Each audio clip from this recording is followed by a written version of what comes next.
Professor Rosen. My name is Ayla LaFleur. I'm in the section with TA Amirati. Love her. And my final project is taking an image for the user inputs and returning a pixelated version of it. So at the top of my code, I imported Pill, which is an image library. I use that mainly throughout the function. I also imported math, so the user can choose how many pixels total they want to convert their image into. So we have two functions. We have a function called pixel, and we have a function called average color. At the top of function pixel, we have two input statements. The user must input the file name, and then the user needs to input how many pixels total they want their file to be converted into. And then we take a for loop that's nuzzled into another for loop.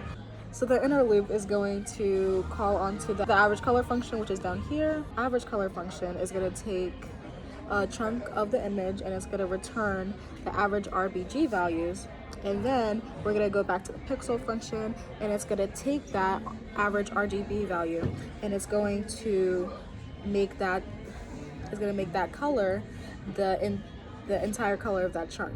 And then that entire chunk will be all the same color. And then that inner loop is going to go pixel by pixel by pixel down the entire row until it's done. And then we're going to go into the outer loop. And then the outer loop is going to take us down row by row by adding things to certain variables, and then we're going to go down the row, and then it's going to go back into the inner loop, and then the inner loop is going to go throughout the row again, and then we're going to come to the outer loop and we're going to go down a row, across the row, down a row, across the row, down a row. And then when that loop is done, we're going to get out of the loop and then we're going to show the image at the end. So for example, let's say we want to call onto the function pixel using the flower JPEG that I was using while I was creating this code. Let's see what happens.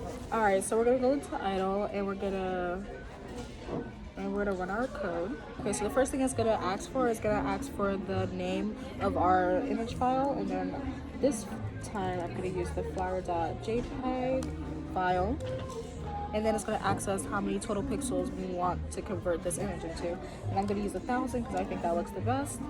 And then it's going to show us our image, our beautiful image. She's so pretty. All right, so that was my final project. Thank you for listening. I hope you enjoy. Have a great day. Bye.